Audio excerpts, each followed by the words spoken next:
Most fighting games I find to be a little bit meh, but the ones I really do like are the ones made by NetherRealm Studios, who had great success rebooting Mortal Kombat and with a previous Injustice game, featuring DC superheroes using a similar fighting system as Mortal Kombat.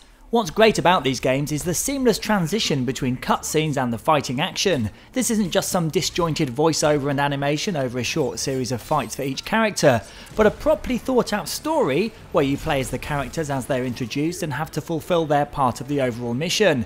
This time around in the alternate universe, Braniac is on the loose and coming to Earth after destroying Krypton, so it's up to the warring factions to come together to fight this bigger menace, if that's at all possible.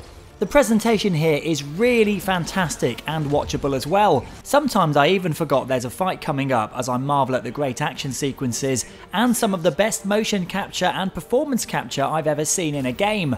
Particular note goes to Harley Quinn, with a hyper-real set of expressions and possibly the most realistic character model I've ever seen in any game ever. She really is a joy to watch as she goes about her typical mental business. When it comes to the fighting, it's something you'll be very familiar with if you've played the previous games or Mortal Kombat. Light, medium and heavy attacks can be strung together to create combos, both triggers set off a super move if your meter is full, and you can burn off sections of it to inflict extra damage as you go.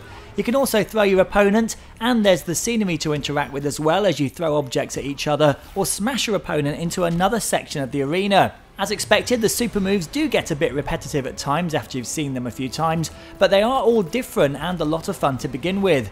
It's also cool that the characters all have something to say to each other that's specific. They don't feel like canned interactions. Of course, you'll get more out of the game if you're really into all of the DC characters. I must confess I don't know all of them. I've never heard of Black Adam, the talking gorilla Grodd with his telekinesis powers, and I don't have a clue who Dr. Fate is, but of course I do know and like the stylized look of all the characters from the Batman universe and the Superman canon. Another very interesting single player mode is Multiverse, where the concept plays something like this. There are infinite worlds out there apparently, and each one has its own set of heroes, only slightly different than the other.